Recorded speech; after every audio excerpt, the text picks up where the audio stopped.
Hey folks, how you doing? Dave McRae here. I'm leaning into the camera right now. That's why this is a little more intimate than usual. But I thought it's warranted. So the last video I uploaded, which is which was a video about a hypothetical situation. If I was asked by Jason Blum at Blumhouse to direct the new Halloween movie, what would I do? And it was hypothetical, obviously, because they're not asking me, they haven't asked me, and they probably won't ask me.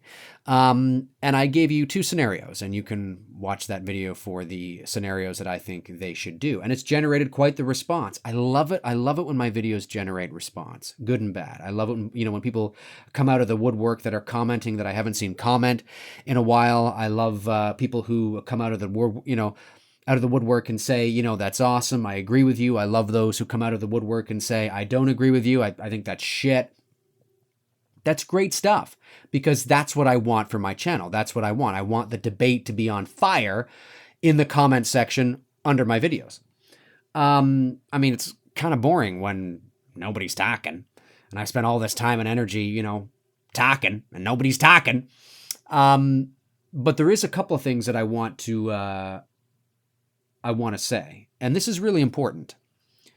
I think it's important to understand that for those of you who, look, you all know my stance on the Halloween franchise and the series. You know that to me, Halloween is 1 and 2. That's it.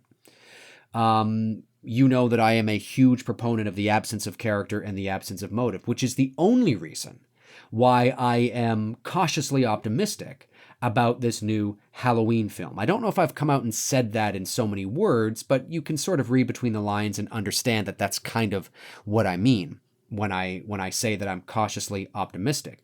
Because if it were up to me, I probably wouldn't have done a Halloween movie at all.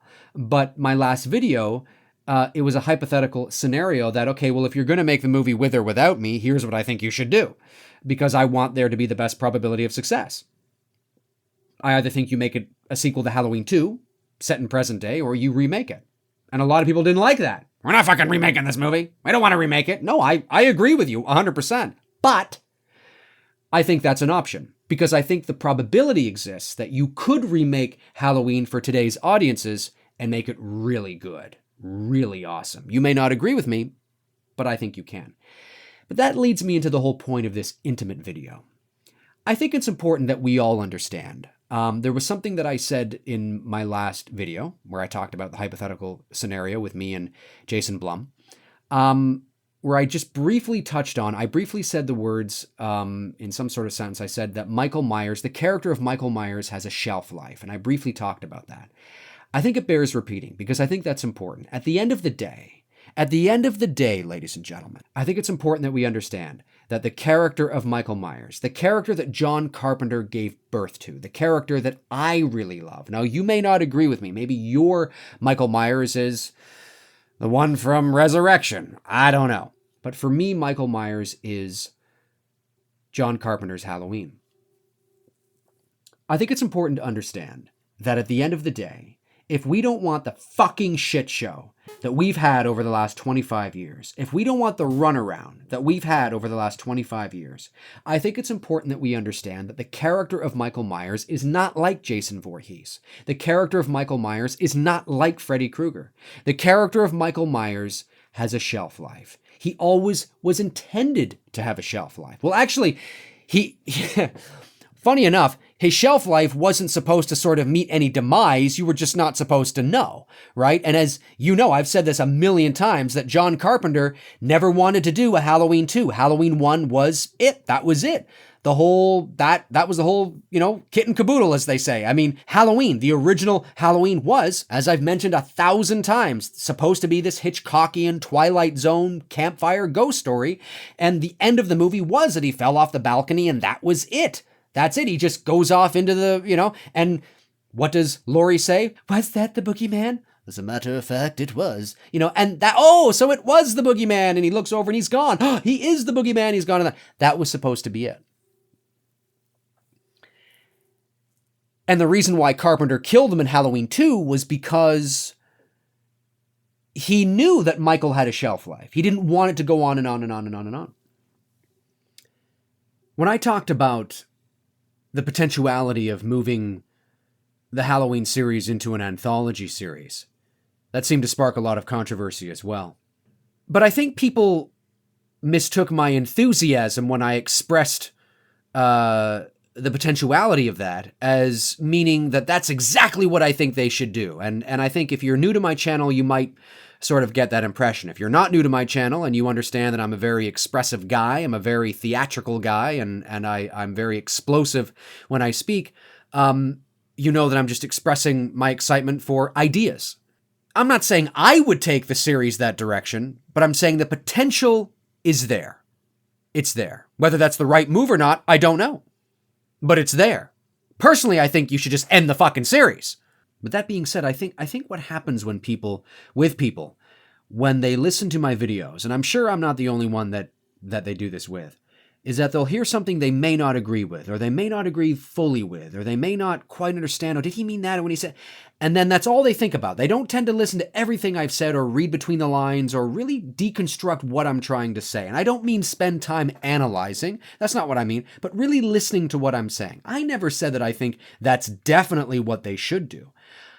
Go the anthology route. I'm throwing options on the table. The bottom line here, as I mentioned just a couple of seconds ago, if Blumhouse is going to make it with or without me, and they want to know my opinions on the potential of avenues and routes and all that kind of stuff, that's what I'm saying. Here's what you could do. Here's, a possibility of where you could take it.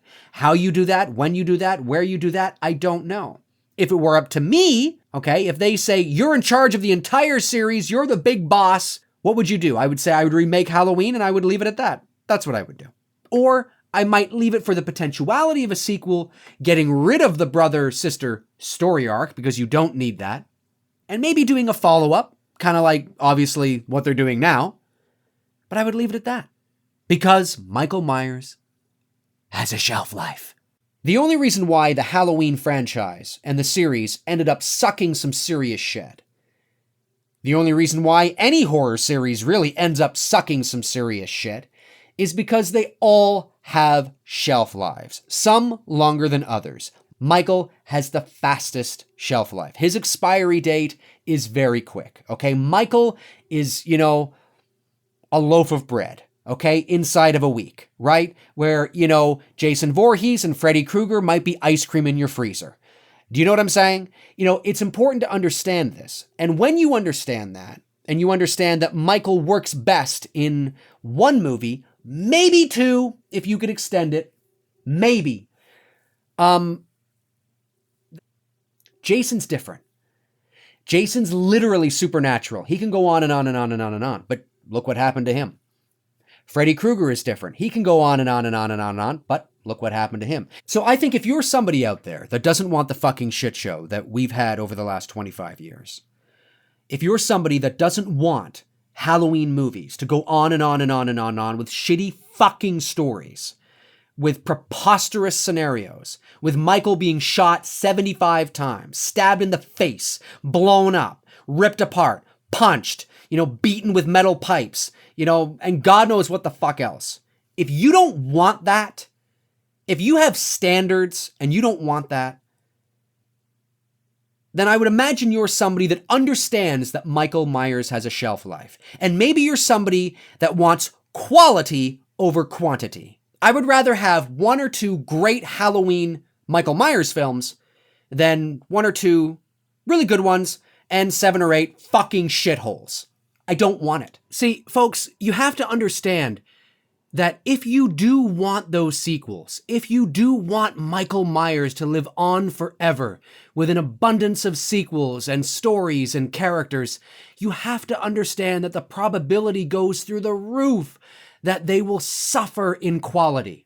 That's the point I'm making. If you have 8 or 9 or 10 sequels to a movie, at least 7 or 8 of them are going to be fucking horse shit. Because the novelty is worn off, the imagination is worn off, you're not surprised anymore, and then the killer inevitably turns into this robotic Frankenstein monster. And that wasn't Michael Myers. But anyways, I've talked long enough here. I just wanted to get on. It's really, really late or really, really early, depending on how you look at it. And I just wanted to vent about that because I think it's important. As fans, I think it's important we understand that the Michael Myers character has a shelf life. He has an expiry date. And I think he works best when we honor that expiry date. Quality over quantity.